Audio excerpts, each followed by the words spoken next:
Buenas tardes a todos, ¿cómo están? Mi nombre es Tomás Damiani y junto a Laura Abreu somos los tutores de esta especialización. Somos con quienes vienen hablando a través de WhatsApp, también por mail. Quiero darles la bienvenida a la clase número 6 de esta especialización. Y antes de iniciar, quería recordarles que por favor no nos envíen el número de DNI en el chat, no es necesario para tomar presente. Cualquier duda o consulta con respecto a acusada, saben que la pueden hacer por WhatsApp o mail. Las clases grabadas ya están disponibles en el campus, la clase de hoy se va a subir en los próximos días. Y lo más importante es que hoy tenemos una muy buena noticia. Los 10 mejores TIF o trabajos integradores finales de esta especialización van a tener acceso a las siguientes becas. Social Listening y Big Data, Introducción a Community Manager y Diseño en Canva, Humor, Memes y el Poder de la Palabra. Esto es una noticia increíble, así que los animo a hacer el trabajo con muchas ganas porque es un premio genial, un premio fantástico, al esfuerzo que vienen haciendo todos ustedes. Y bueno, sin más los dejo con el profesor Pablo Pérez Paladino, que lo conocen, es docente del Instituto de Formación Política y Gestión Pública, licenciado en Ciencias Políticas de la UCA, magíster en Comunicación Política del Instituto Universitario de Investigación Ortega y Gasset de España y magíster en Políticas Públicas de la Universidad Austral. Sin más preámbulos, Pablo, te dejo a vos con la clase. Bueno, muchísimas gracias. Gracias, Tommy. Gracias, Lau, por estar del otro lado. Muy buenas tardes a todos y a todas. Frías tardes. Se vino el frío. La verdad que dentro de todo es una buena noticia. No se fueron los mosquitos, pero vino el frío. Vamos y vamos con algunas cuestiones. Bueno, nada, como dijo Tommy, la verdad que muy buena noticia, que los mejores trabajos van a recibir becas para participar en otros cursos que están dictando en el instituto y ahí por lo que vi, los títulos son sumamente interesantes y obviamente están muy vinculados con esta temática, con lo cual nada, también los animo a, a ponerle mayor énfasis a los trabajos finales. No son complicados, tampoco son sencillos, pero bueno, necesitan o requieren que un poco de atención y dedicación. Como todas las cosas en la vida, para que salgan bien, hay que ponerle atención y dedicación. Clase número 6 de esta especialización, ya estamos entrando en la recta final, esta es la tercera clase del segundo módulo. Em, la clase pasada tuvieron una clase grabada, que fue la implementación de las estrategias de comunicación, donde estuvieron viendo casos prácticos con mi otro yo grabado. Espero que haya sido entretenido. En este caso me va a acompañar Sebastián Chiape, que es licenciado en comunicación periodística en la Universidad Católica Argentina, también es magíster en políticas públicas de la Universidad Austral, es consultor político, actualmente está ejerciendo diferentes roles de asesoría de comunicación en el Poder Ejecutivo Nacional. Saludos, Eva, ¿cómo andás? Buenas tardes, muchísimas gracias por sumarte nuevamente a las actividades del Instituto de Formación Política y Gestión Pública del Gobierno de la Ciudad de Buenos Aires. Hola Pablo, hola a todos. Bueno, gracias a cada uno de ustedes por estar. 237 Y y faltan contando, todavía, así faltan que todavía, si faltan que hay algún buena, remolón todavía que ya se va a sumar. buena convocatoria, la verdad. Los Sí, sí, felicito sí, a sí, todos. esta especialización ya es creo que el cuarto año que venimos y es una especialización que la verdad que tiene muchísimo interés en todos. No me fijé en el chat de dónde escriben, pero seguramente hay gente de México, gente de Brasil, había gente de Uruguay, de Perú, de Ecuador, de Colombia. Ya trasciende las fronteras de nuestro país y los cursos de formación y los contenidos del instituto, nada, permearon en diferentes países, con lo cual, nada, para nosotros es una alegría inmensa. Con Seba le pedí preparar, sobre todo Sebastián es especialista en esta temática. Siempre digo que está bueno traer especialistas en cada una de las temáticas de la comunicación política, porque la comunicación política en los últimos 10 20 años se ha ido especificidad, poniéndose más específica, ¿sí? Cada vez más detallista, con especialistas en cada uno de los temas.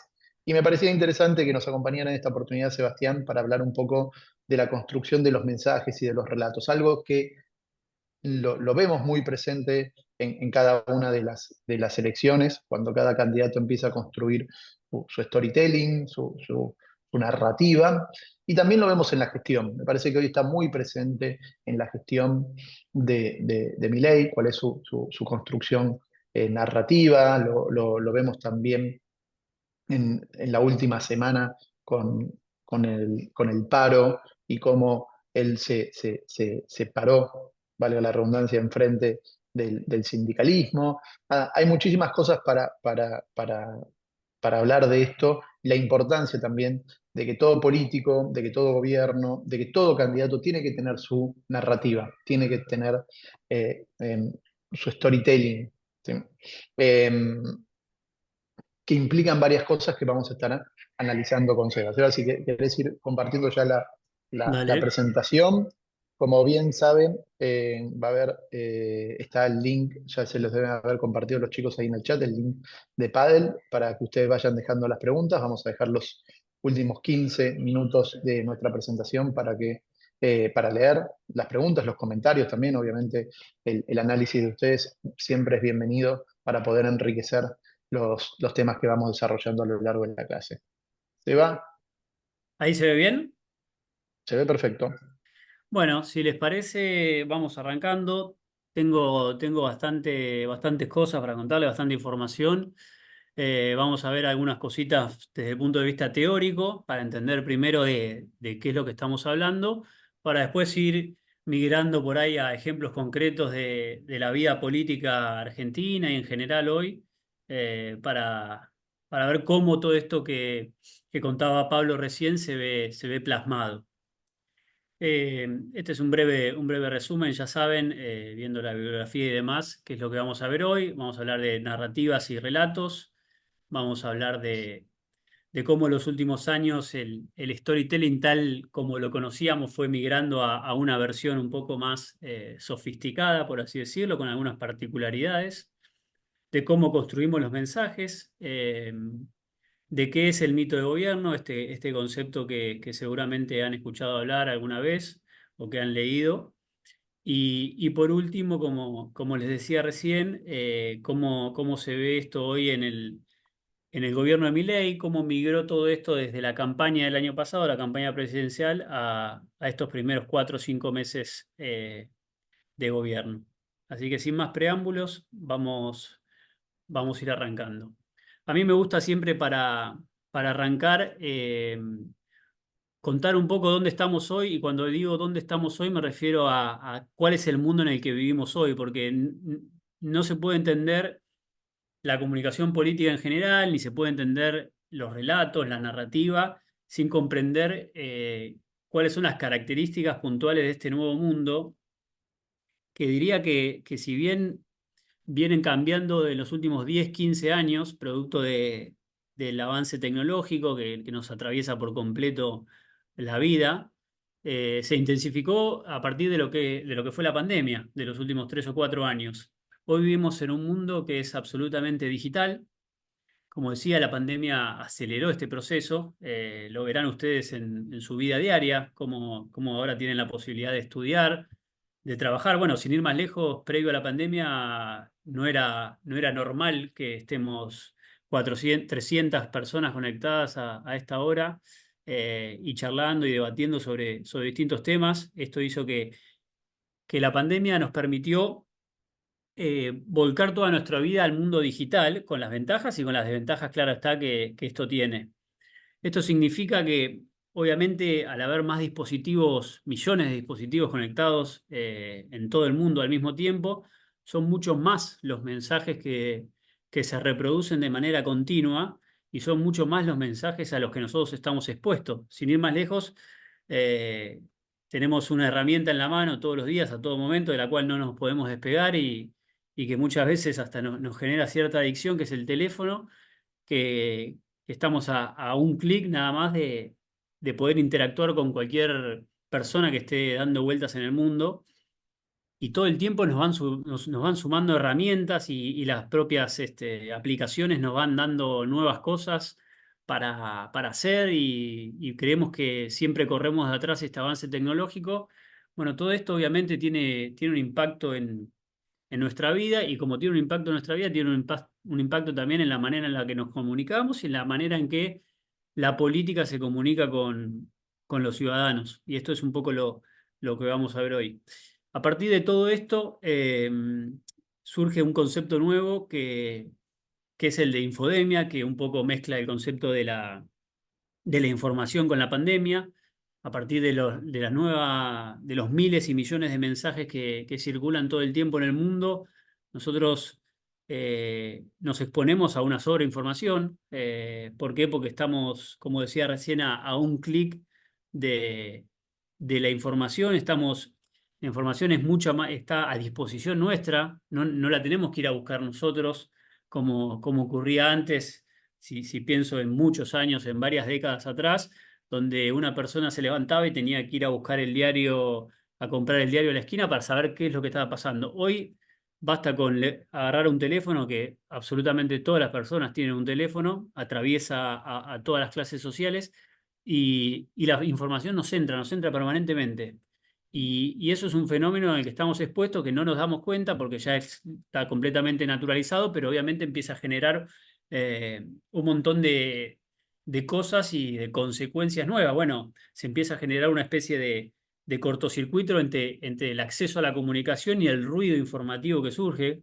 Eh, Se empieza a generar, bueno, este término que ya se popularizó, que es el de fake news, porque obviamente toda la información que corre no es verídica, porque cada uno empieza a hacer también, empieza a manipular de alguna manera toda esa información, y eso nos pone a nosotros en un lugar lógicamente muy distinto al que teníamos hace algunos años atrás. Otra de las cosas que veo en este proceso que se modifica es cierta horizontalidad entre el vínculo entre la política o entre el líder político y el elector. Esto lo habrán visto en las últimas campañas, no solo en Argentina, sino sino en todo el mundo, a partir del uso de las redes sociales, de la tecnología, cómo el político se quiere parecer cada vez más a nosotros y nos habla desde un mismo lugar. Entonces, el vínculo, que más adelante lo vamos a ver más en detalle, se construye de otra manera. Todo esto inevitablemente, como le decía recién, hace que crea de alguna manera otro ciudadano que hace mucho menos para informarse, que es un poco más vago en ese sentido, porque la información le llega. eh, Vivimos y formamos parte de otro ecosistema comunicacional, bien distinto al de hace algunos años atrás, con nuevos mensajes permanentemente, y esto da lugar a nuevas narrativas, a nuevos relatos, a nueva manera de contar las historias. Entonces se generan nuevos lenguajes. Ustedes ya lo tienen completamente internalizado, pero hoy trabajamos y vivimos a partir de los memes, de los GIFs, de los stickers, de redes sociales como TikToks, que por ahí en otro momento hubieran sido impensadas. Y ese lenguaje también se traduce, como se traduce en nuestra vida, se traduce a lo que es la vida política y al vínculo político elector. Esta es una nueva era, es una nueva era donde la competencia pasa por los datos de las personas, como ya saben, y el otro activo muy importante por el que compite este, es por la atención de la gente, porque nosotros, al estar expuestos a tantos mensajes, a tanta sobreinformación, como le decía, yo siempre pongo el ejemplo del famoso escroleo del teléfono. Nosotros no nos damos cuenta, pero entramos a Instagram, algunos usarán TikTok, otros Twitter, pero estamos sin darnos cuenta, de repente nos encontramos con que ya pasamos varios minutos, por no decir varias horas en algunos casos, scrolleando, subiendo y bajando el teléfono, y en el medio van pasando un montón de cosas. Entonces eh, lo que va sucediendo es que, siempre pensando todo esto que les voy diciendo de cómo se construye a nivel comunicación y a nivel cómo se aplica en el mundo de la política, son los políticos y son los partidos políticos y son incluso los medios de comunicación también, que compiten por nuestra atención, compiten porque nosotros no bajemos el teléfono, el dedo de manera rápida y podamos detenernos y escuchar qué es lo que nos quieren decir. Es muy importante, Seba, lo que decís con respecto al tema de la atención. siempre yo lo recalco también en las presentaciones que hago, porque por ahí pasa desapercibido, pero no solamente la política y el político compite con otros políticos, con los medios de comunicación, que vendrían a ser el propio ecosistema de la política un poco ampliado, sino con otros ecosistemas, con marcas, con influencers, con cantantes. Bueno, Claro. el político compite en esa arena, que es totalmente amplia, y no solamente de la Argentina, sino del mundo entero. Entonces la atención del ciudadano queda muy reducida, es muy reducida. Entonces, si vos no generás una narrativa interesante, no generás piezas de comunicación que rompan un poco el común denominador o sean disruptivas. El otro día me mandaron una publicación de que el spot de la publicidad de la campañola del año pasado fue premiada, ¿sí? Que fue grandiosa, grandiosa. Salió en un momento buenísimo, en donde era súper, súper creativa, comparado a los spots de campaña que eran súper aburridos. Nada, Sí. quedó eclipsada la campañola, muchísimo más interés como un spot de campaña que realmente los spots de los políticos, ¿sí? Esa es la competencia donde nosotros, o donde nosotros tenemos que hacer énfasis del lado de la comunicación política, y decir, bueno, ¿cómo competimos en esta arena que es tan hostil con la política? Absolutamente, porque el contenido del político que postea, por ejemplo, en una red social, se mezcla con, no sé, con tu primo, con tu prima que está de vacaciones, con con un medio de comunicación. O sea, nosotros tenemos acceso a todo un mundo dentro de ese universo y ahí, en el medio de todo eso, tenemos que tratar de colar un contenido de un político que siempre, obviamente, no es lo más, si se quiere, más agradable para un ciudadano común que no está muy politizado y tenemos que tratar de llamar la atención sin pasarnos de rosca, sin caer en en el ridículo, que lo vemos todas las campañas que suele ocurrir, y tratar de generar cierta, primero que nos vean, y después que nos entiendan, después que le podamos llegar con nuestro mensaje. O sea, el desafío es muy amplio. Eh, Tres, cuatro cositas más que me quedan simplemente de este primer, así, una suerte de diagnóstico de dónde estamos parados hoy. Eh, yo ahí en la presentación les planteo que el sujeto político se expresa en las redes, esto para marcar un contraste con lo que fue también hace algunos años, donde por ahí la calle como sujeto político era un lugar donde pasaba la política, donde atravesaba la política. Hoy obviamente sigue existiendo eso, pero fíjense cómo va migrando todo esto al mundo de las redes sociales, cómo todos los políticos están en las redes sociales, cómo la inversión obviamente en comunicación digital cada vez es más alta con respecto a campaña tras campaña. Y esto se debe a lo que veníamos contando, a que nosotros pasamos y migramos nuestro mundo y lo mandamos al mundo digital.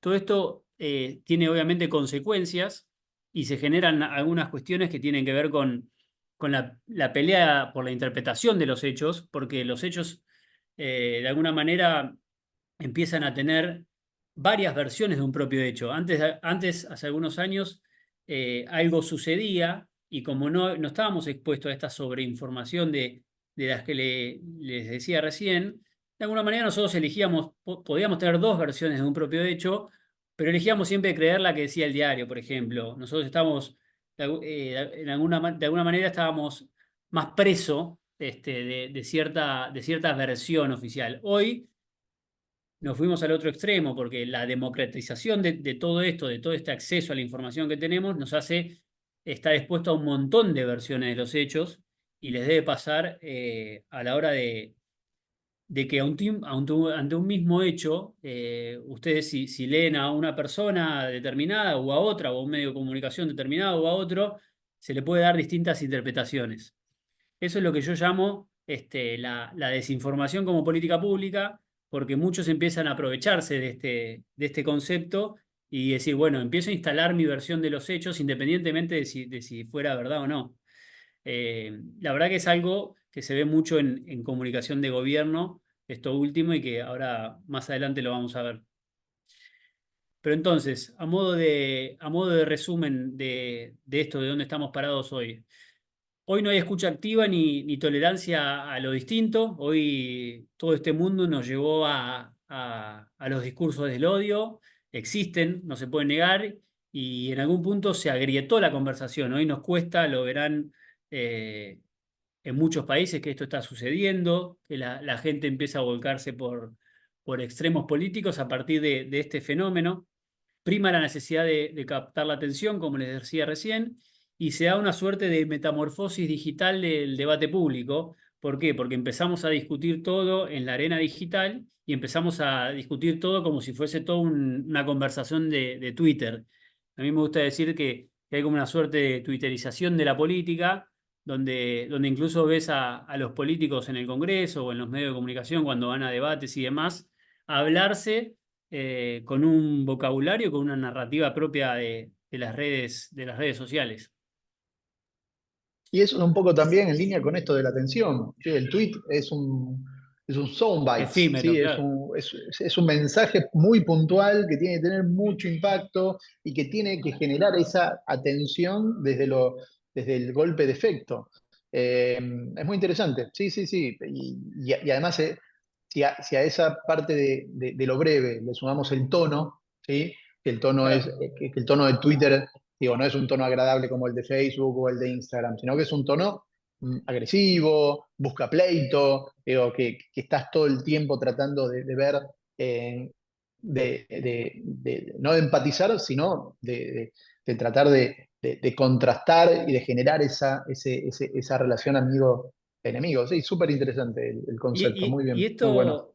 esto es increíble porque se da como una suerte de un círculo vicioso, porque al mismo tiempo eh, muchos creen que tener relevancia en las redes sociales es, por ejemplo, que te den retweet o que tener likes y demás. Entonces, ¿qué hace? Conlleva a que empiecen a subir ese tono del que hablás vos, que, que empiecen a publicar mensajes un poco más agresivos o que al menos puedan generar más ruido. Pero lo único que hace, que obviamente va a tener más visibilidad, pero lo único que hace es agrietar esta conversación y generar posiciones más confrontativas o más distantes entre una y las otras y menos lugar para el diálogo.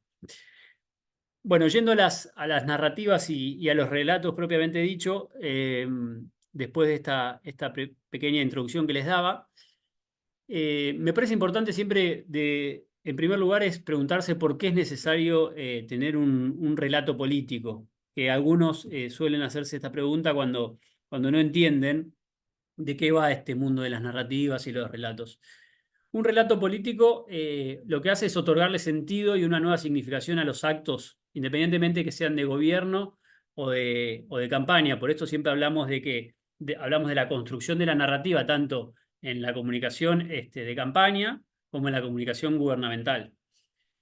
El storytelling, que lo habrán escuchado nombrar más de una vez, que es una técnica de comunicación política que ya tiene varios años, lo que hace de alguna manera es intentar construir este relato. Básicamente es el arte de contar una historia, o sea, es aplicarle a a un determinado concepto, trazarlo por el filtro de una historia y porque eso tiene un montón de evidencia que les voy a contar de por qué conviene contarlas de esa manera, y es relatar con palabras. El storytelling es una técnica que ya tiene más de 25 o 30 años y que nace en otro mundo, por ahí más ligado al marketing a la idea de vender, pero que fue migrando hacia la comunicación política con algunas características puntuales que tienen que ver con esto que decíamos recién, captar la atención, que obviamente sea una historia de un determinado interés para que la gente pueda, pueda obviamente, le pueda llamar la atención, como decía recién, que logre identificación. Bueno, tiene una serie de características que obviamente que sea sorpresivo, que atraiga, que genere un tipo de emoción.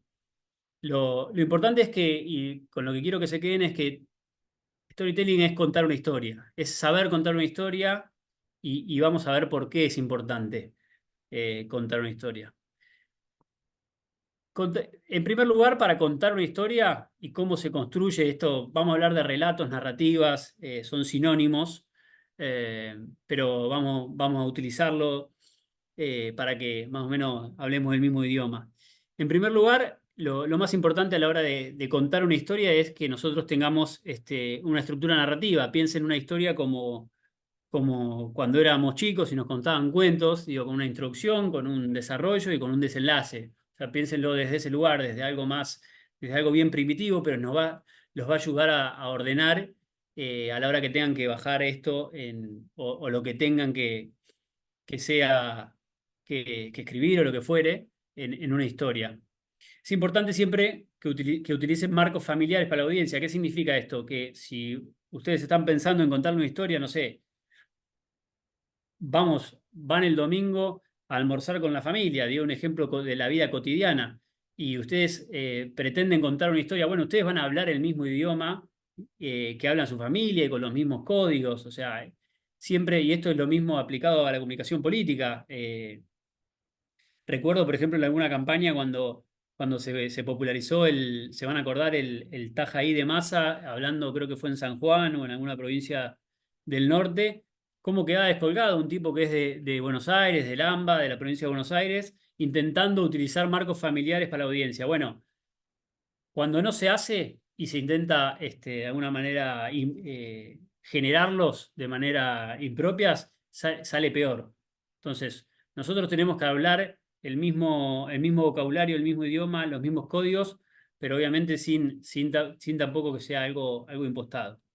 El concepto de la emoción siempre surge cuando hablamos de historias, porque si bien obviamente las historias tienen que ser racionales, obviamente que siempre a la hora de emocionar es algo que vale doble, digo, porque si nosotros logramos penetrar el corazón de la persona que nos esté escuchando, por más que le estemos contando cualquier tipo de historia, vamos a tener muchas ventajas.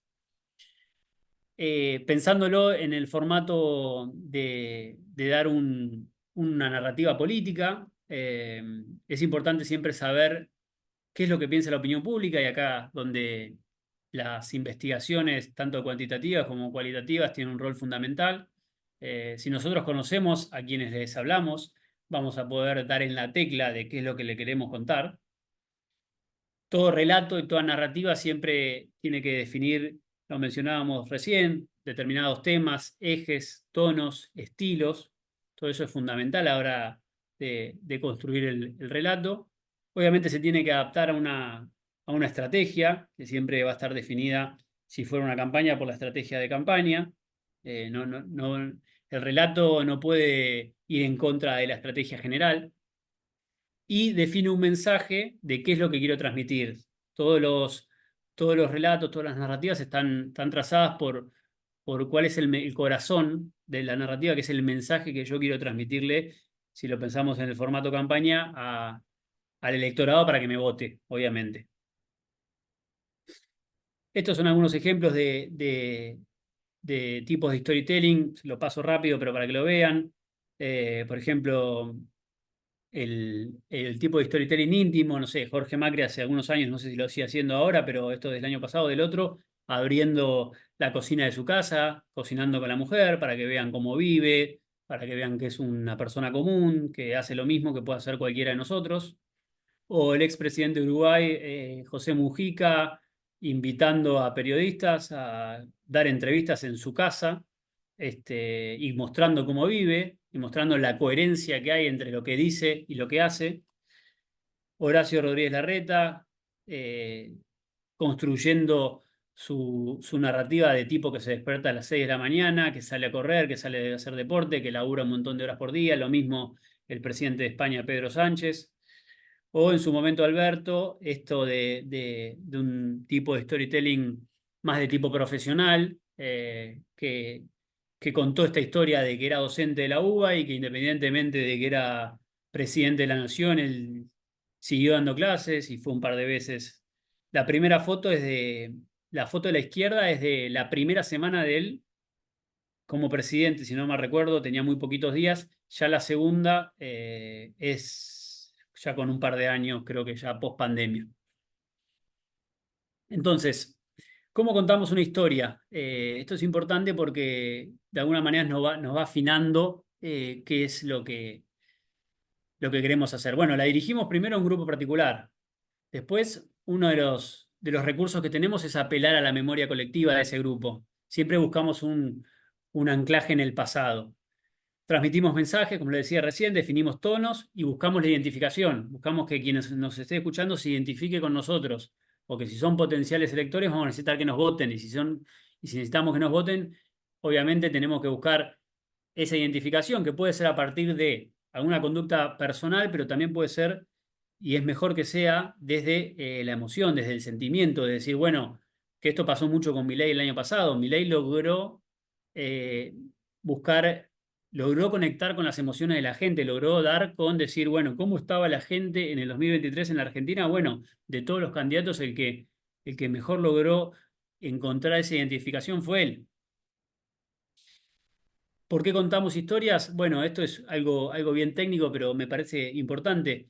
Los seres humanos, desde el punto de vista, perdón, cognitivo, somos aptos para procesar historias. O sea, a nosotros les debe pasar, a ustedes hagan el ejercicio, si les cuentan algo, pero se lo cuentan contándoselo de manera historiada, les puedo asegurar que la atención de ustedes va a estar muy por encima que de la otra manera. O sea, ustedes van a estar mucho más metidos. Y por eso nosotros, que queremos que nos escuchen, queremos que se identifiquen con nosotros, queremos que penetrar con nuestro mensaje, utilizamos este mecanismo para llegar. La información presentada en formato narrativa, bueno, tiende a ser fácilmente recordada. Esto es así también, está estudiado. Además de activar los mecanismos de identificación, como le decía recién, nuestra memoria tiende a recordar más fácilmente cuando nos cuentan la historia que cuando nos dan, por ejemplo, el dato duro o nos cuentan puntualmente el hecho. Bueno, las historias activan sentidos y emociones, como le decía recién. Las personas tienden a querer formar parte de un colectivo social. Eso es algo que también está estudiado. Nosotros como seres sociables, obviamente, nos gusta pertenecer a un colectivo social y esto está estudiado y entonces cuando nosotros nos cuentan una historia y nos invitan a formar parte de algo, nosotros tendemos, después podemos elegir formar parte o no, pero fíjense, todos de alguna manera formamos, ya sea por el club en que somos hinchas o el deporte que practicamos o lo que estudiamos o de lo que trabajamos, todos formamos de una suerte de colectivo social. Los relatos, las historias nos dan certidumbre psicológica, esto es como una suerte de zona de confort. Y por último, las historias nos permiten conectar con el público a partir de todo esto que les decía recién. El discurso, que me parecía importante, y voy algo rápido tal vez, pero porque quiero que entre todo lo que les quiero contar, el discurso es la manera que nosotros tenemos de contar las historias. Recién veíamos cómo las contamos, cómo se construyen. Bueno, el discurso tiene un papel fundamental en todo esto, porque es de alguna manera la herramienta que nosotros tenemos, independientemente del tipo de discurso, obviamente. El discurso es una herramienta de acción política, eh, porque nosotros a partir del discurso podemos participar e incidir en la cosa pública. Piénselo obviamente en el vínculo, como decía siempre, político-elector, pero en cualquier funcionario de gobierno. El discurso depende y requiere de una estrategia, obviamente está sujeto a la estrategia de comunicación, qué nos conviene decir, en qué momento, de qué manera, si en un discurso oral, si en un discurso escrito, si fuera una entrevista, en qué medio de comunicación. Y el discurso tiene como misión principal la de preparar consensos y gestionar los disensos a la hora de hablar. Nosotros hablamos principalmente para persuadir y convencer. Independientemente de que estemos en campaña, en gobierno, siempre hablamos de esa manera. Hablamos para persuadir y convencer, porque ya sea que estemos en campaña, que nosotros estamos buscando el voto de un elector, o ya sea que estemos en gobierno y necesitamos crear consensos alrededor de lo que estamos diciendo. O sea, cuando el funcionario tiene la responsabilidad de gobernar en cualquier nivel de jerarquía que lo haga, necesita crear esos consensos necesarios para poder, este, para poder gestionar lo público. Y esto lo hace a partir de contar estas historias, construir estos relatos y con el discurso como herramienta de acción política. Algunas definiciones que me gustan, que me parecen interesantes. El discurso es condición de posibilidad de la acción política. Esto es lo que les decía recién, que el discurso prepara el consenso sobre las medidas de mayor ruptura respecto del sistema, es decir, a la hora de nosotros de llevar adelante la gestión pública, y piénselo en el formato de comunicación de gobierno, el discurso es la herramienta que nosotros tenemos para generar ese consenso alrededor de lo que nosotros vamos a hacer. En algunos casos se trata de medidas más rupturistas, en algunos otros casos será más fácil porque son medidas menos rupturistas, pero en ambos casos el discurso es la herramienta que nosotros tenemos para preparar ese consenso. Eh, el discurso es ininteligible fuera del contexto histórico y del campo de la fuerza en el que se escribe. Esto es muy importante porque siempre hay que tener en cuenta que los discursos se dan y se llevan a cabo en un determinado contexto histórico.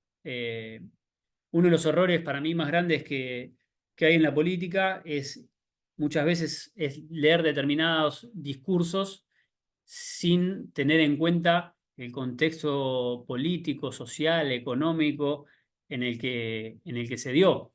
Y esto lo pueden ver bien con lo que pasó el año pasado en campaña con Milei, también yendo a ejemplos prácticos de lo último que vivimos en nuestro país. Milei habló un montón de cosas el año pasado en campaña que en otro momento de la Argentina posiblemente hubiese sido imposible. Y muchas veces pasa cuando intentan comparar 2015 cuando asume Mauricio Macri como presidente y 2023 cuando asume Milei como presidente. Bueno, pero ¿por qué este se animó a hacer tal cosa y el otro no? ¿O por qué? Bueno, eso es prescindir del discurso, del contexto histórico en el que vivía la Argentina en 2015 y en el que estamos viviendo hoy los argentinos en 2024. Eso es fundamental. Siempre que lean o escuchen un discurso, de alguna manera, trácenlo por el prisma del contexto histórico.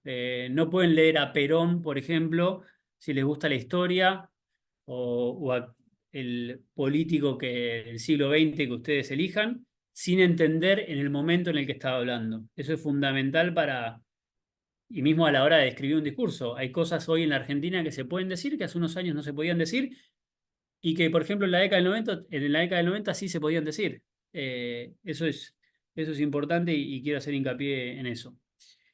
Bueno, ¿a quién le hablo con mi discurso? Siempre tenemos un prodestinatario, que es el directo, un paradestinatario, que es el encubierto, y un contradestinatario, que es el indirecto. Eso es algo bien técnico a la hora de construir el discurso y de en quiénes pensamos a la hora de hablarle, porque nosotros con nuestro discurso le estamos hablando a determinadas personas. Es lo mismo cuando alguien prepara una entrevista, no es lo mismo ir a un medio determinado, que lo consume un determinado tipo de gente, que ir a otro. No es lo mismo hablar por ejemplo, en un medio gráfico que en un medio radial, o en un medio televisivo, o en un medio ahora audiovisual como los canales de streaming y demás. Bueno, con el discurso pasa lo mismo. No es lo mismo el discurso que da Milei, por ejemplo, en Davos, que el discurso que le da el Congreso de la Nación el 1 de marzo. Le está hablando a otro público y, y eso lo tenemos que, a la hora de elaborar un discurso, lo tenemos que tener obviamente presente. La estructura del discurso tiene que ver con esto que le decía de cómo contamos una historia, con una introducción, con un desarrollo, después con una justificación, es decir, con una argumentación de lo que nosotros queremos contar. A veces los discursos cuentan con lo que se llama técnicamente como una digresión, que es un punto de giro. Eso depende de cómo se construya ese discurso, y después el epílogo, conclusión o cierre, donde se le da sentido a todo lo que queremos decir. Esta Pero bueno, estructura, te interrumpo un segundito, sí, Seba. La estructura es muy importante, volvé para atrás, porfa. Lo sí, veíamos el otro día también con Mauro Becerra en las clases de vocería, de lo importante que es tener un orden dentro del discurso, ¿sí? Dentro de la narrativa. Obviamente puede ser más largo, más corto, pero siempre tiene que tener un orden para poder ordenar el mensaje y que la persona, sobre todo que ordenarnos nosotros, pero sobre todo las personas que están escuchando, lo entiendan y lo puedan incorporar, ¿sí? Si nosotros no hacemos una narrativa que la gente lo puede entender, que lo puede incorporar, lo va a ser muy difícil que nosotros tengamos impacto en nuestro mensaje, va a pasar muy desapercibido. O sea que tiene que tener este orden y ser fácil de recordación. Para esto es fundamental el mensaje, es cómo construimos el mensaje, qué es lo que queremos transmitir. El mensaje básicamente reproduce el sentido de todo el proceso de comunicación. Nosotros tenemos éxito si a la hora después de dar un discurso y obviamente de pensar cuál es el mensaje que nosotros queremos transmitir con ese discurso, le preguntamos a una persona qué es lo que te quedó del discurso, porque a la gente cuando escucha un discurso le quedan muy pocas cosas, le quedan dos o tres cosas en el mejor de los casos. Bueno, si nosotros logramos que una de esas dos o tres cosas sea el mensaje que nosotros quisimos transmitir, bueno, lo habremos hecho con éxito. Es esa representación mental que surge a partir de lo que nosotros queremos contar. ¿Cómo se construye el mensaje? Bueno, primero tenemos que definir una idea de qué es lo que quiero transmitir a grandes rasgos, o sea, de por dónde vamos a ir. Eh, Después analizarla con cierto criterio, comprenderla, hacer como una preselección de todo ese material de qué es lo que queremos transmitir para ir de lo general a lo particular. A veces incluir datos ayudan a respaldar la información y darle mayor solidez a ese mensaje, darle un argumento, un respaldo, una espalda más grande. Utilizar ejemplos también es importante y le da mucha fuerza al mensaje. Eh, Pensar un mensaje diferenciador, que tenga algo distinto a lo que dicen el resto, porque si nosotros vamos a repetir lo que dice el resto, o sea, de alguna manera vamos a perder esa idea de intentar llamar la atención, esa idea de intentar que el otro nos escuche. Por eso tenemos que pensar siempre en nuestro mensaje de manera disruptiva, sin caer en el ridículo, eh, lográndonos diferenciar, que en campaña es interesante verlo, cuando tenés dos candidatos más o menos de un espectro ideológico parecido. Es interesante ver cómo buscan diferenciarse con los mensajes, porque si uno es parecido al otro, bueno, obviamente la gente va a tender a votar por el que crea más original de los dos. Y el story doing es, de alguna manera, cómo a partir de lo que les había contado del storytelling, de cómo nace el storytelling y cómo se fue aplicando y cómo lo utilizamos en los últimos años. El storytelling es como la versión, si se quiere, trazada del storytelling por la tecnología y por los nuevos cambios que hubo en los últimos años en el mundo de las narrativas digitales puntualmente. Eh, Surge a partir, como le decía al inicio, de un contexto saturado de información, donde la atención es un bien escaso, donde prima esa pelea por la atención, y donde el ciudadano común, como tiene mucho más acceso a saber qué es lo que hace el político, porque lo conoce no solo en su...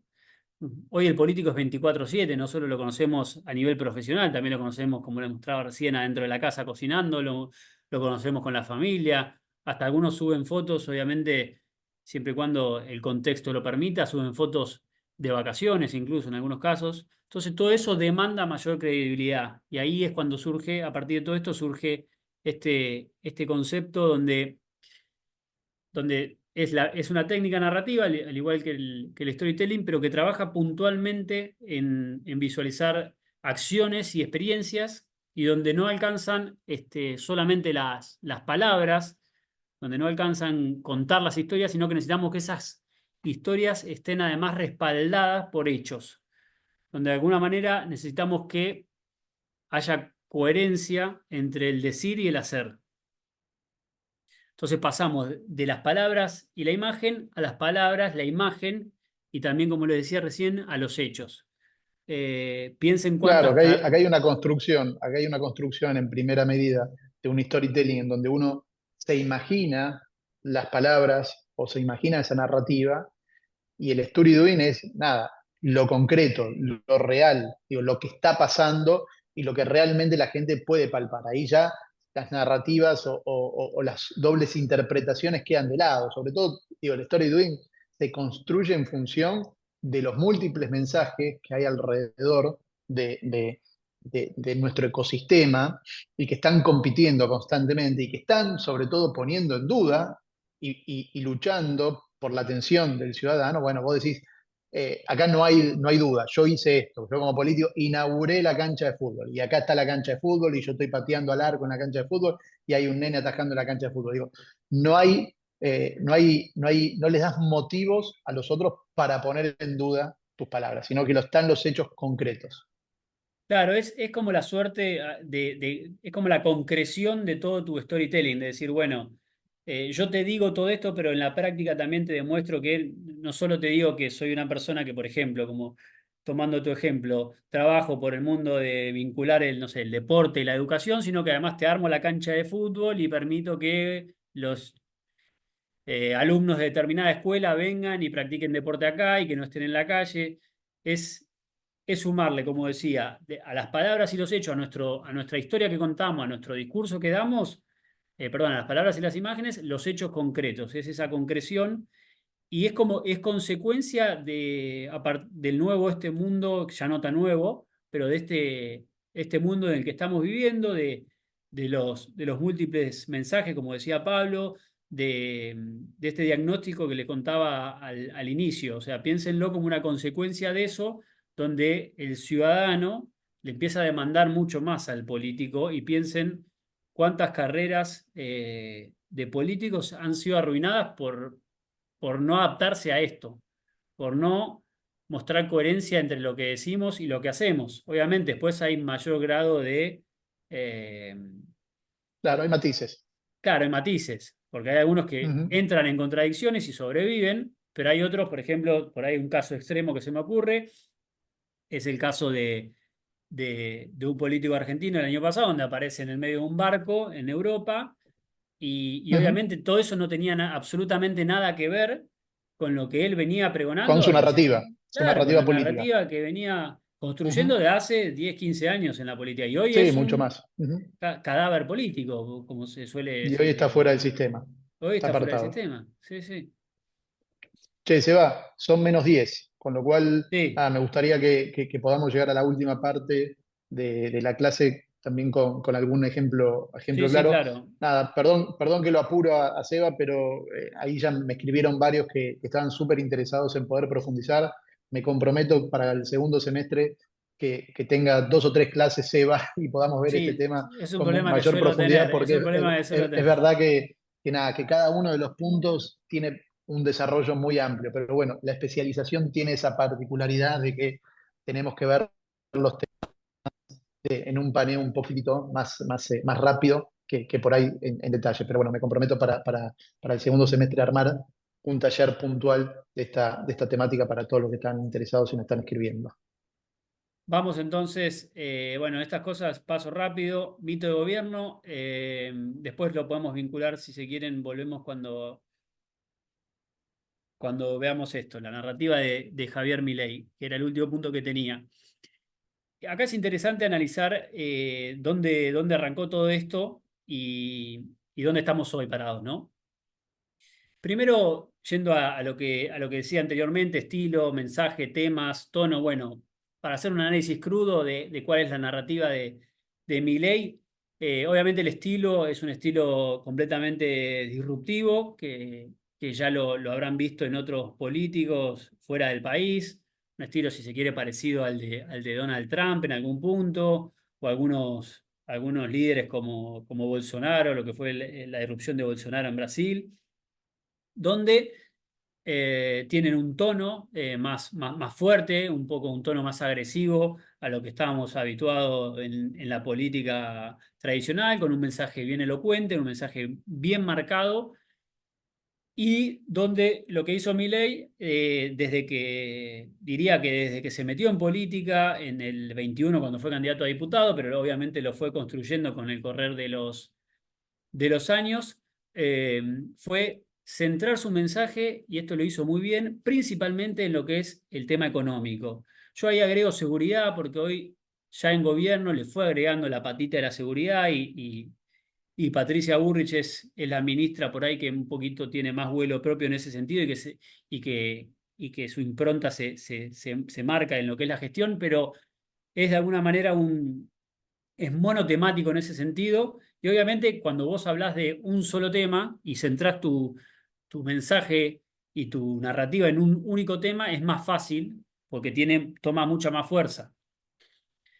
¿Qué es lo que hizo Milei para construir esta narrativa? Bueno, primero definió mensajes estratégicos, lo que le decía recién, definió el tono, definió el estilo, definió de qué va a hablar, definió de, de cómo lo va a decir, construyó un enemigo, lo hizo desde que se metió en política, él ahí puede mostrar mucha coherencia entre lo que viene diciendo de hace varios años, incluso cuando el contexto político, social y económico no era tan favorable. O sea, la virtud más grande que tiene Milei es que de alguna manera impulsa, a partir de la fuerza de su mensaje y de su narrativa, generó un cambio cultural e hizo que los argentinos empecemos a hablar de un montón de cosas que hasta hace 4 o 5 años, cuando él no estaba en política, no se hablaban. Tiene una particularidad, la narrativa de él, que la lleva adelante principalmente en la arena digital, en el mundo digital, en el mundo de las redes sociales, y lo hace todo, a mí me gusta decir que es todo el tiempo, porque no se trata de alguna división puntual, sino que es permanente, es un bombardeo permanente. Impulsó o construyó el concepto de libertad y se lo apropió. Todo esto obviamente tuvo que ver mucho en lo que fue la salida de la pandemia.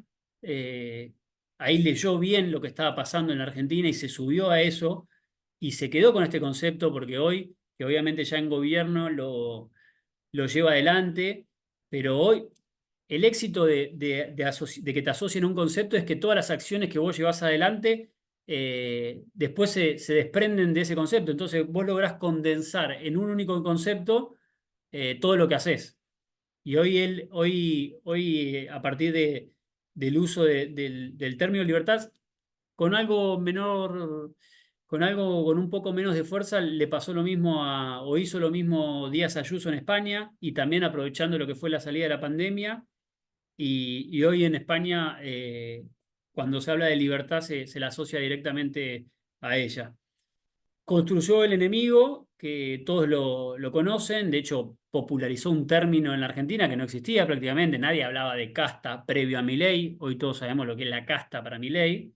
Bueno, logró pararse, construir ese famoso nosotros y ellos, donde si vos no estás con nosotros y representás la casta, y lo habrán visto los últimos meses cuando por ejemplo, el Congreso en enero no le sancionó determinada ley, bueno, pasaban a ser automáticamente la casta que no lo dejaba gobernar.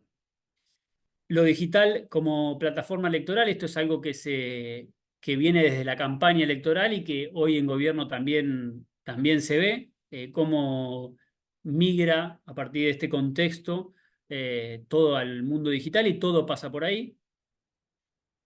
Lo que les decía anteriormente nace a partir de un contexto favorable que fue la salida de la pandemia, donde habíamos tenido restringidas libertades económicas y sociales, y él toma eso, lee favorablemente el contexto para construir su narrativa.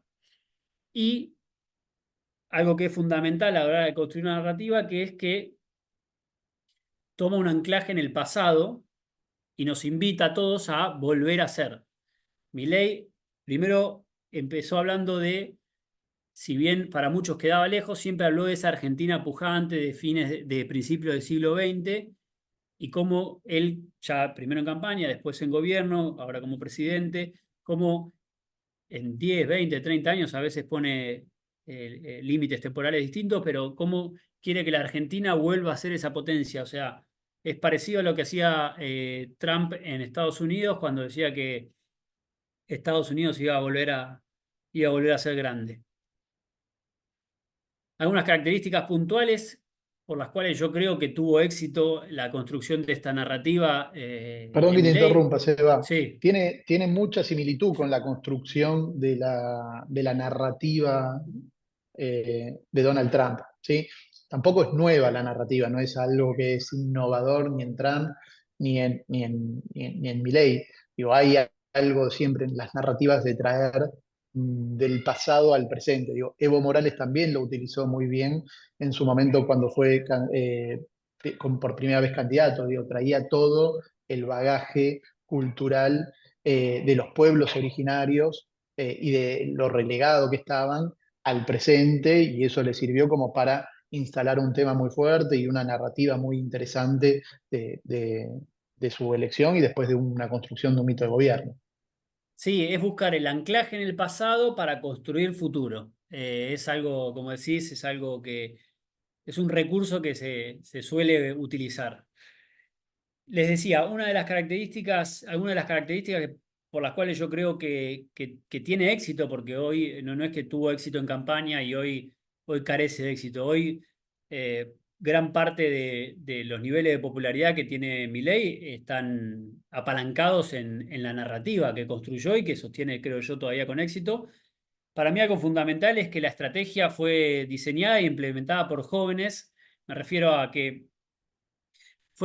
no es que una persona de 50, 60, 70 años, independientemente de la edad, y no lo digo de manera peyorativa, sino que acá se diseñó una estrategia y se implementó por gente que habla el mismo idioma de la que la consume. Entonces, se representó un lenguaje bien representativo, se le habló el mismo idioma al joven y por eso generó tanta penetración en ese segmento etario. Por eso los jóvenes acompañan tanto a Milei y no por ahí a otras fuerzas políticas, independientemente de que era una fuerza política nueva, que obviamente tiene que ver, que venía sin la historia que traían cualquiera de sus competidores y que el contexto político, económico no era el favorable para ninguna, ¿no? De los que ya habían gobernado.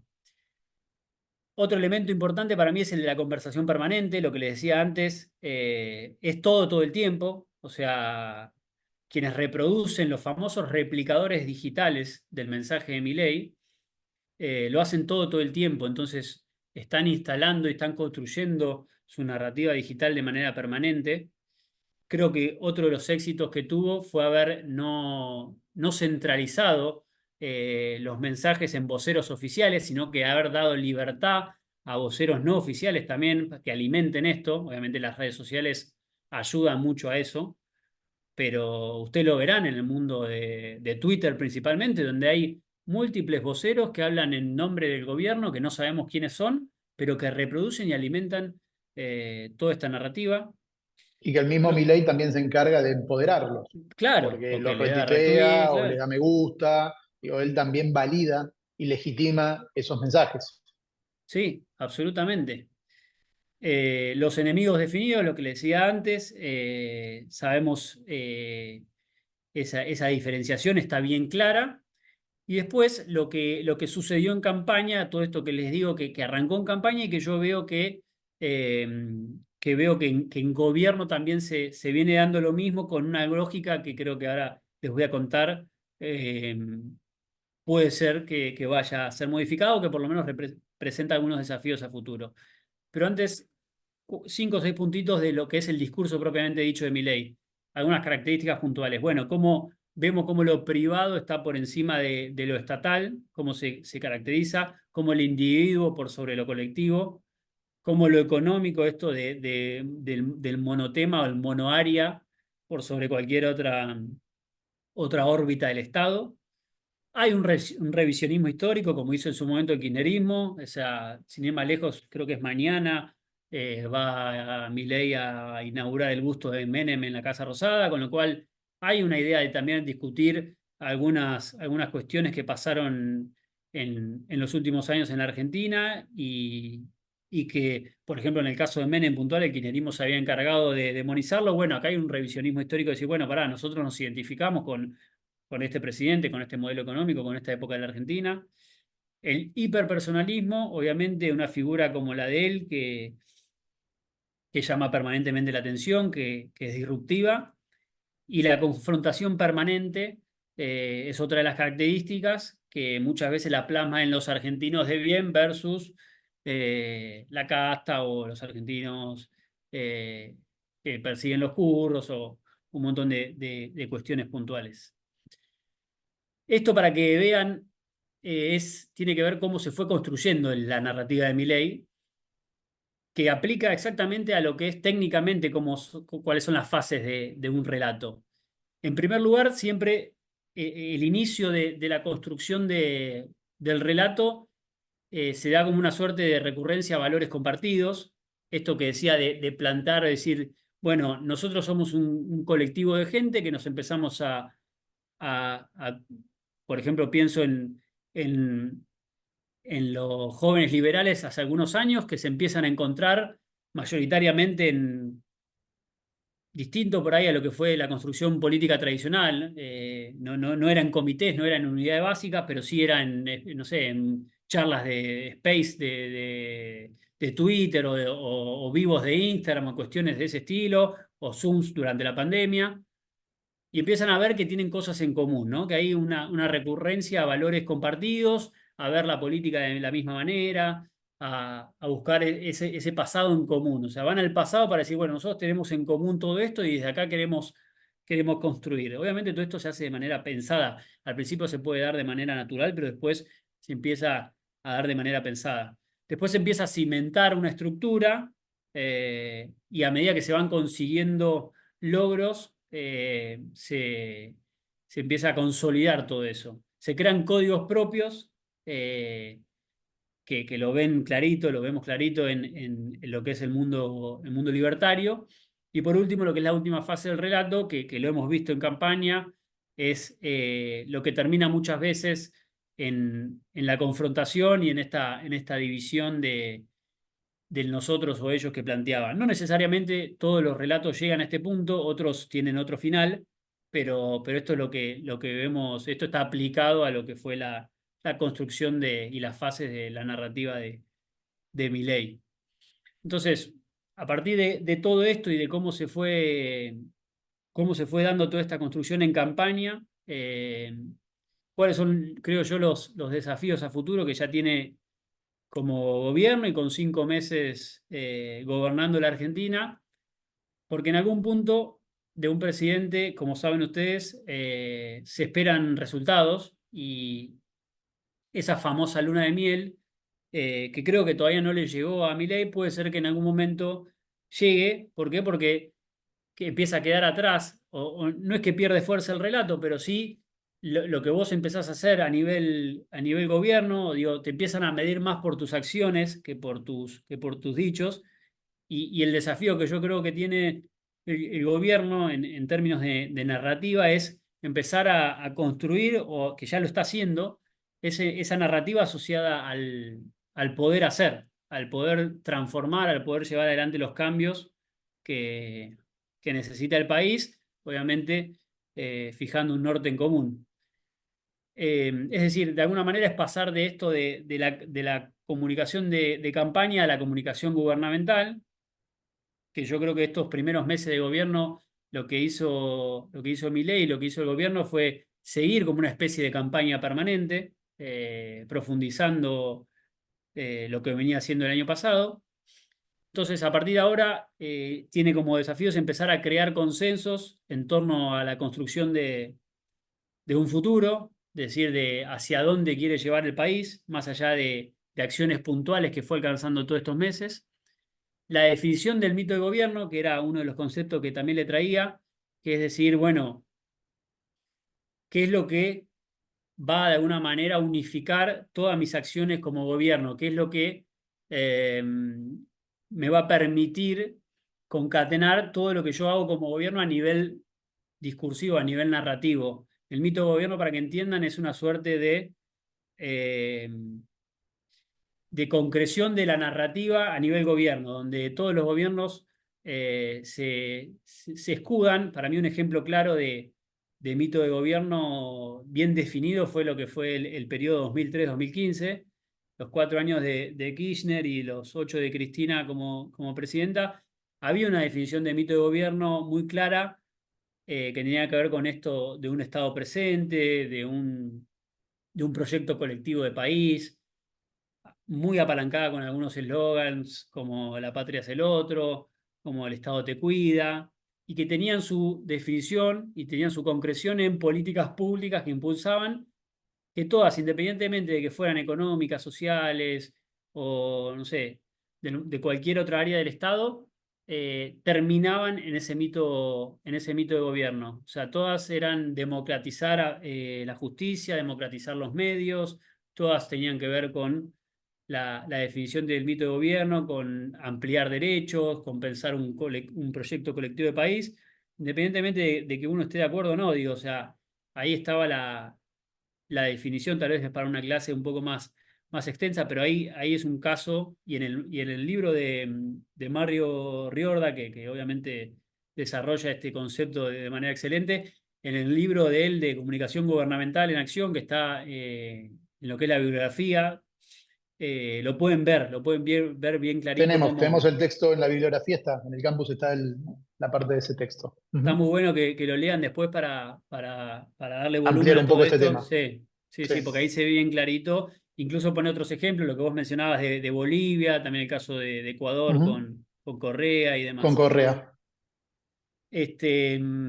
Yo creo que, y para terminar y abrir así un poquito el debate de las preguntas, creo que se empieza a ver algo de estos cambios, de esto de ir migrando de a poco de lo de la, de la comunicación de campaña a la de gobierno, se empieza a ver algo con algunas acciones puntuales, cómo Milei pasa de ser David a Goliat, del año pasado, de decir, bueno, se ponía en el lugar de David diciendo yo soy el outsider de la política, el que viene a pelear contra la casta, el que viene a pelear contra todos, contra el aparato y demás, cómo lentamente, a medida que va avanzando el gobierno y que va consiguiendo algunos éxitos puntuales, va migrando. Hace poco dijo, bueno, no me importa que pase con la ley de bases, yo el año que viene les voy a ganar a todos igual. O sea, cómo de alguna manera va construyendo ese lugar a partir de cierto pragmatismo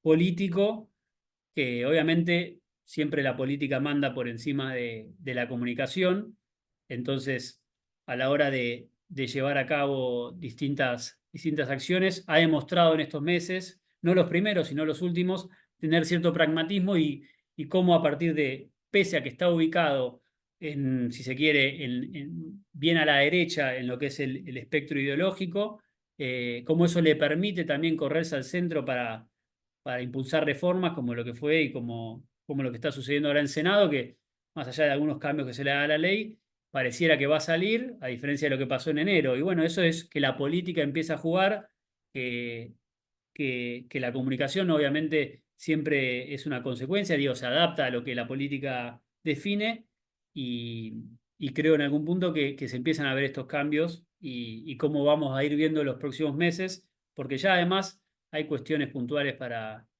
estudiar y hay acciones concretas a comunicar de cómo deja esa campaña permanente para ir pasando más a una cuestión de comunicación de gobierno. Bueno, no sé cómo estamos con los tiempos, Bien, Alita, muy bien, pero Seba.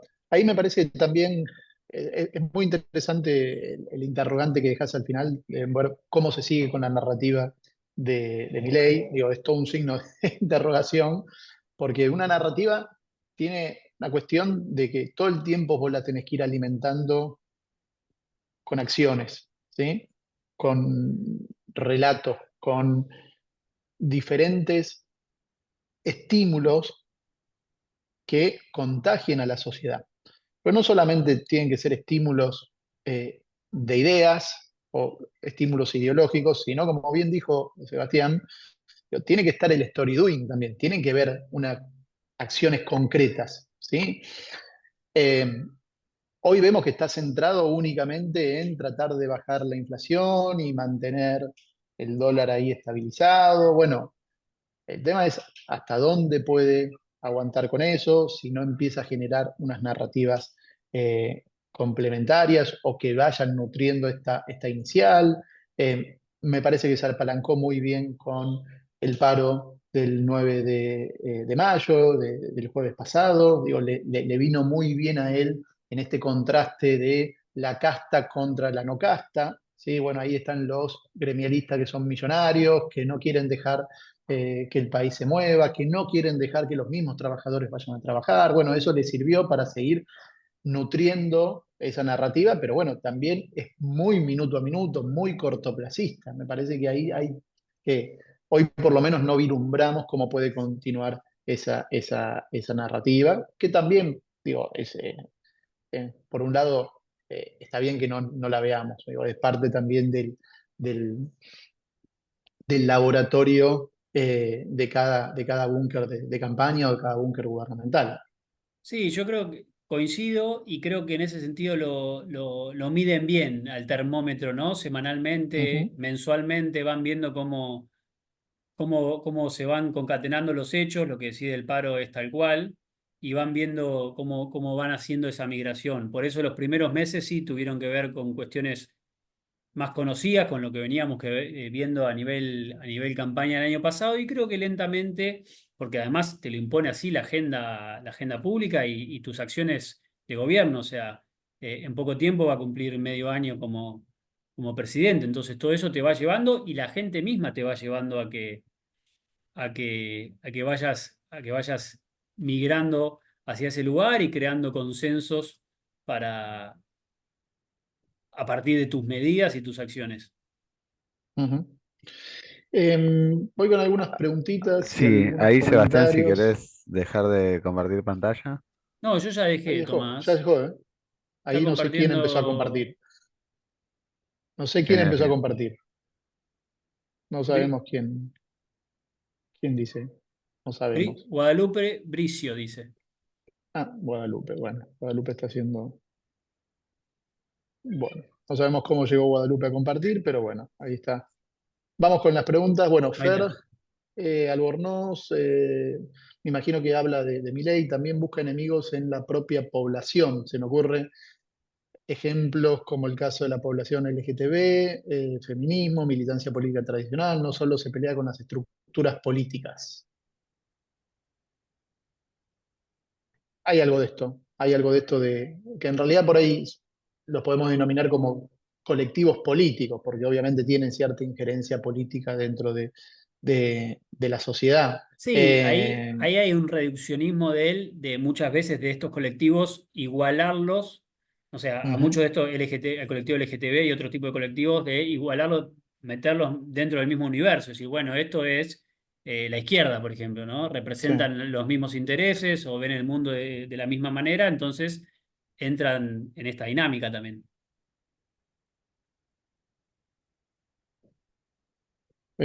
Sí, a ver, Bruno Sousa, que nos escribe desde Brasil, estamos en la era de la posverdad en la comunicación electoral. ¿Tendremos algún día algo más parecido a lo que era en el pasado? Buena ¿Tendremos algo más parecido a pregunta, lo que es pasado?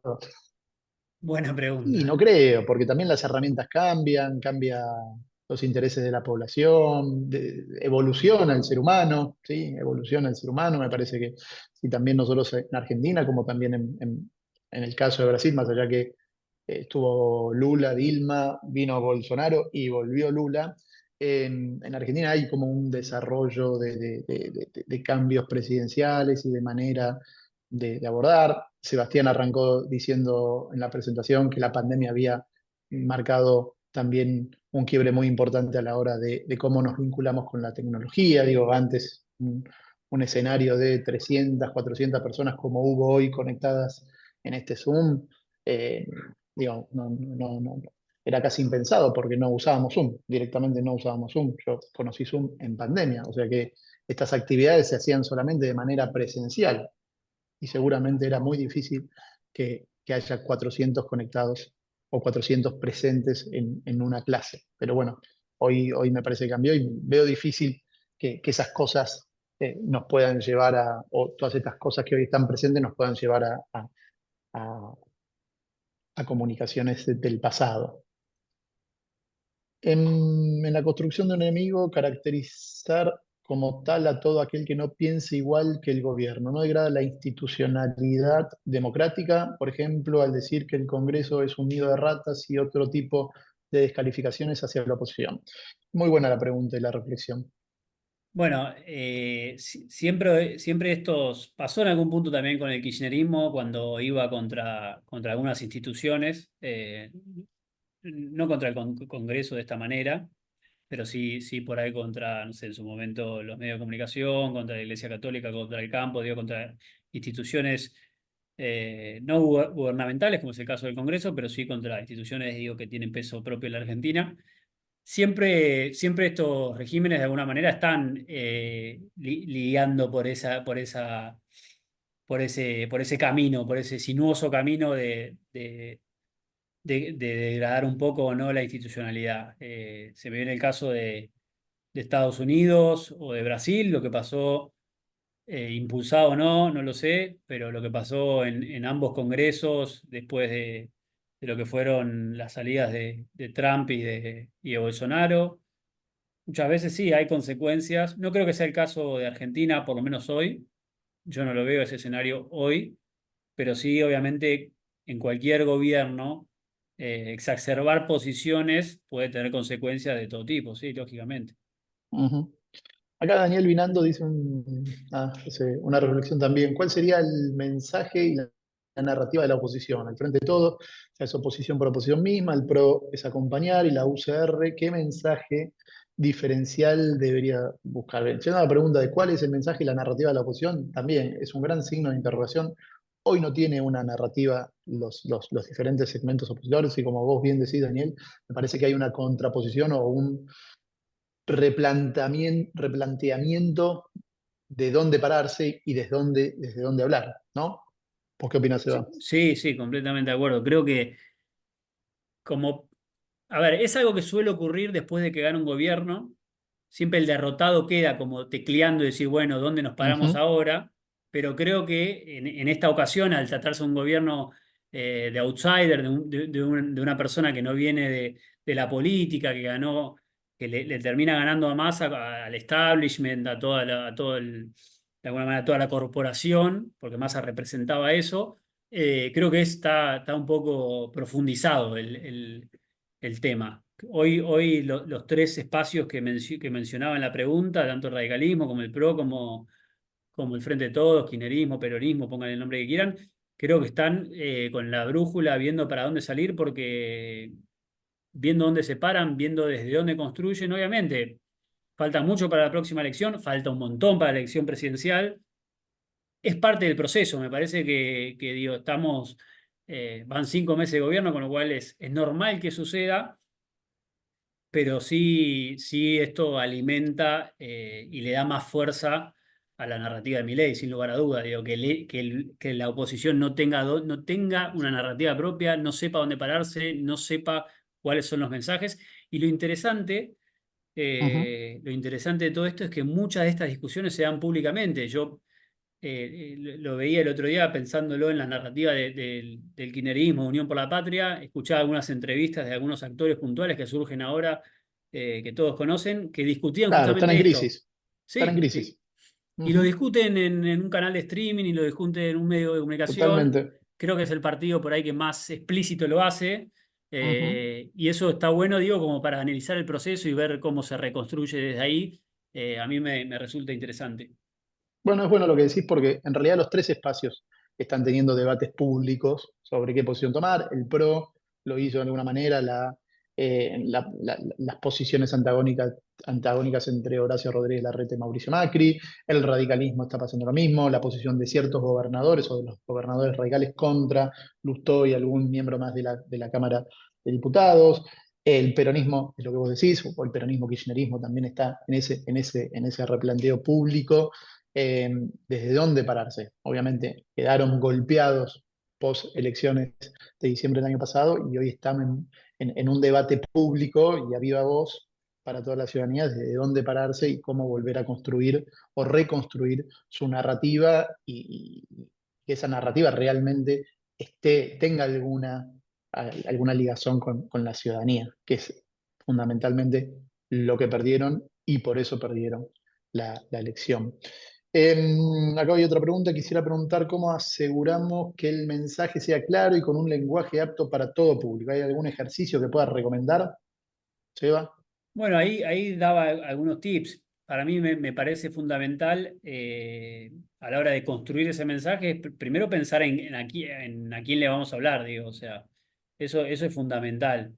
Después, cómo construimos ese mensaje en términos técnicos, qué es lo que queremos transmitir, en qué momento, analizar el contexto. Son cuatro o cinco cosas que después, si quieren, las puedo pasar por escrito, pero estaban en la presentación que Ujú. hacen a esto. Y la manera para mí de medir el éxito del mensaje es ver qué es lo que le queda a cada persona luego de que después nosotros, no sé, avancemos en la construcción de nuestra narrativa o demos un discurso y demás. Eso es fácil de medir, pero tiene que ver con esto que decía recién. Acá Roxana dice, el relato también debe contar una historia que resulte interesante con el sesgo de confirmación de la audiencia a la que va dirigido. Con el sesgo de confirmación, no escuché lo último. De la A la audiencia. audiencia a la que va dirigida. Ujú. Bueno, eso depende a quién le hables también, porque muchas veces vos tenés que definir primero tu público objetivo, decir, bueno, a ver, aquí, a qué votar, si lo pensamos en términos de la construcción del relato en una campaña, es a qué público yo le voy a hablar, cuál es mi potencial votante, porque todos sabemos que existe en el universo siempre un votante, tenés el votante duro, pero también tenés el votante que nunca te va a votar, con lo cual a ese vos no le vas a hablar nunca. Una vez, de alguna manera, excluido eso, o sea, no sé, si pienso. Lo particular del caso de Milei justamente fue que de alguna manera fue transversal y le termina robando votos a todos, pero si pienso, no sé, Mauricio Macri 2015, bueno, él sabía que había un 20, 25, 30% de la población que jamás le iba a votar. Eso por un lado. Por otro lado, la narrativa y dónde la llevas a cabo y la manera de construirla, los espacios donde uno las construye también tiene que ver a quién le voy a hablar en determinado momento. Cuando uno le habla a la militancia puntualmente para que salga y reproduzca esa narrativa, bueno, sí, ahí el sesgo de confirmación obviamente va a ser más alto, porque sabe que lo que dice de alguna manera, se va eh, a traducir de la misma manera y se va a reproducir de la misma manera. Ahora, cuando vos le tenés que hablar al votante indeciso, lo vas a tratar de seducir de otra manera. Bien. Cintia dice, es una estrategia opositora útil encontrar un story doing que contradiga el storytelling oficial, que es más importante para el elector. Una estrategia útil, encontrar un story doing que contradiga el El story. storytelling oficial. Es como poner en duda la Sí, narrativa de tu rival, ¿sí? Con hechos concretos. Me imagino mira, que viene por ese yo creo lado. que sí, yo creo que en los primeros meses de gobierno no es una buena estrategia, porque estás viendo el pico de popularidad de cualquier gobierno. Es lo mismo que vos en Ujú. marzo del 2020, obviamente completamente exacerbado por la pandemia, vayas en contra de Alberto Fernández. Tenía 80% de popularidad el tipo. O sea, me parece que el que queda desfasado termina siendo vos. Ahora, en algún punto, Milei fue un presidente el más votado del 83 para acá, digo, de la historia democrática argentina, con lo cual, en los primeros meses de gobierno, oponerte por oponerte, y yo creo que muchos lo entendieron, los primeros meses, no así los últimos, y por eso también parte del electorado que no votó a Milei le dice, che, ¿dónde están ustedes? Bueno, pero también es parte del proceso, digo, son los primeros meses de gobierno y son las primeras acciones de gobierno. Un gobierno siempre, siempre, siempre los primeros meses crece, crece, crece, porque es la confianza de la gente, incluso que no lo votó, que le deposita, y después toca un pico y empieza a bajar. A mí me parece mejor, como estrategia opositora, esperar ese momento para, para contrarrestar el relato oficial. Sí, hoy vemos, por ejemplo, el caso de Martín Lustó, que abiertamente se puso él en una posición de confrontar constantemente con el presidente y, y la verdad que no está teniendo eco su discurso, le genera mucho más recriminación que apoyos, ¿sí? Obviamente Claro, que es un momento en donde la gente apuesta al presidente, quiere que le vaya bien al presidente, el concepto de esperanza o de apoyo al presidente, más allá de que hoy no vemos con claridad el camino o la dirección. La gente se votó hace 5 meses, es muy poco el tiempo. Sí es más para un periodo de fin de ciclo o de elecciones intermedias. ¿Sí? El año que viene ya volvemos a tener elecciones, con lo cual a partir de febrero o marzo seguramente ya se habilita el calendario electoral y ahí vamos a tener este tipo de contraposiciones o de contrastes entre el decir y el hacer. Obviamente que el que está en el gobierno tiene mucho más para perder y también para ganar, porque si hace las cosas bien, tiene muchísima más fortaleza para poder llevar adelante una campaña electoral. Si hace las cosas mal o no le van tan bien como él pensaba, la oposición y sobre todo la ciudadanía la va a tener en contra. Pero en ese caso es muy importante la pregunta y la reflexión de encontrar el timing, encontrar el momento y Claro. no desgastarse antes de tiempo, ¿sí? Porque pasa eso, Eso es uno una se gran virtud desgasta y se política genera. también. Sí, totalmente. Ujú. Es una gran Totalmente. virtud. Digo, hoy. Sí, sí, Seba, dale vos. No, no, que es una gran virtud. El caso de Lustó para mí es un ejemplo claro. Hace un mes más o menos, mes y pico, no me acuerdo exacto, vota a favor de rechazar el DNU en el Senado y eso lógicamente tiene costos. Eso inevitablemente tiene costos porque es lo que decías vos, digo, un gobierno eh, con altos niveles de popularidad todavía, y bueno, oponerse en ese momento, a ver, no significa esto que tenga que decirle todo que sí, digo, pero saber que también las acciones tienen consecuencias. Totalmente, totalmente. Bueno, siendo 18:30, vamos a poner punto final para la clase de hoy. La verdad que estuvo súper interesante. Nada, tomé nota de todos los que me dijeron que Seba va muy rápido, pero bueno, un poco lo que Sí, veníamos pido charlando las disculpas. últimas semanas con Seba. No, no, no, no, no, al contrario, Seba. Muchísimas gracias por la buena predisposición. Es un tema súper interesante todo lo que es la construcción de los discursos, de las narrativas, del storytelling, story doing.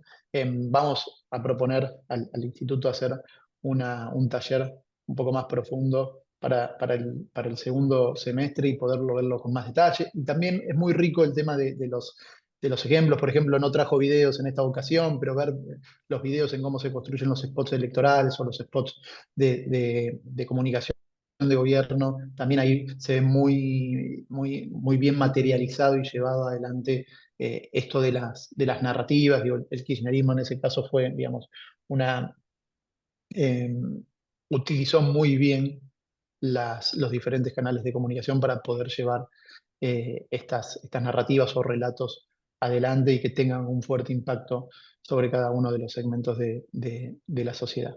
Seba, ¿algo para terminar? No, simplemente agradecerles a todos y sí, fui un poco rápido, reconozco, pero bueno, era parte de la idea de poder volcar toda la información, alguna cosita nos quedó, así que te tomo la palabra para el Fue segundo obligado, fue semestre. obligado por mí, fue obligado por Te mí. tomo la palabra para el segundo semestre. Dale, Seba, muchísimas gracias. Hubo casi 400 conectados en el momento pico, con lo cual nada, la verdad que muy contento por la repercusión y porque sigan súper interesados en la especialización. Ya falta poquito, nos faltan 3 clases, entramos en el último módulo, próximo lunes empezamos con el tercer módulo que también viene súper interesante como para darle un poco de cierre a todos estos contenidos de comunicación política. Tommy, Lau, muchísimas gracias por estar del otro lado ahí en la coordinación y en la administración del grupo. A todos y a todas les deseo que tengan muy buena semana. Nos vemos de manera presencial por esta vía el próximo lunes. Saludos y muchas gracias por estar del otro lado.